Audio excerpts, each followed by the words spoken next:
রাজশাহী বিশ্ববিদ্যালয়ে পোষ্য কোঠা বহালের পক্ষে বিপক্ষে কর্মসূচি পালন করছেন শিক্ষক, কর্মকর্তা, কর্মচারী ও শিক্ষার্থীরা।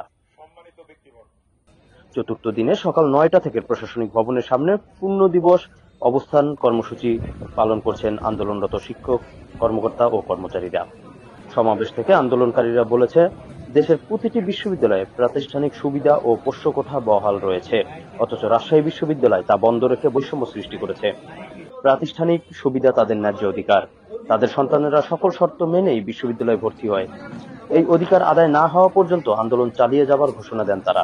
বিশ্ববিদ্যালয়ের প্রশাসন ইচ্ছে করলেই আমাদের অধিকার থেকে আমাদের বঞ্চিত করার কোন ইখতিয়ার রাখে না। অপরদিকে তাদের এই দাবিকে অযৌক্তিক দাবি করে বিক্ষোভ ও মানববন্ধন করেছে বৈষম্য বিরোধী শিক্ষার্থীরা। বিক্ষোভ মিছিল নিয়ে শিক্ষার্থীরা ক্যাম্পাসের প্যারিস রোডে এসে মানববন্ধন করেন। তারা বলেন, কোঠা ও বৈষম্যের বিরুদ্ধে যে দেশে জীবন দিয়েছে বহু শিক্ষার্থী, সে দেশে আর কোঠা আইন বাস্তবায়ন হতে দিবে না ছাত্র সমাজ। আন্দোলনের নামে ক্যাম্পাসে নৈরাজ্য সৃষ্টি থেকে সকলকে বিরত থাকার আহ্বান জানান তারা।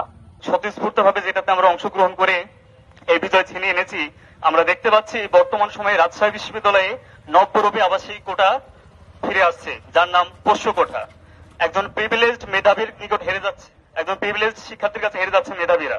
এর আগে ভর্তি পরীক্ষায় পোষ্য কোটা বাতিলের দাবিতে গত 2 জানুয়ারি সকাল 10টা থেকে রাত 10টা পর্যন্ত রাজশাহী বিশ্ববিদ্যালয়ের প্রশাসনিক ভবনে তালা মেরে 2 শতাধিক শিক্ষার্থী, কর্মকর্তা, কর্মচারীকে অবরুদ্ধ করে রাখে শিক্ষার্থীরা। পরে রাত 10টায় পোষ্য কোঠা বাতিলের ঘোষণা দেন বিশ্ববিদ্যালয়ের উপাচার্য অধ্যাপক ডক্টর সালেহ হাসান নকিব।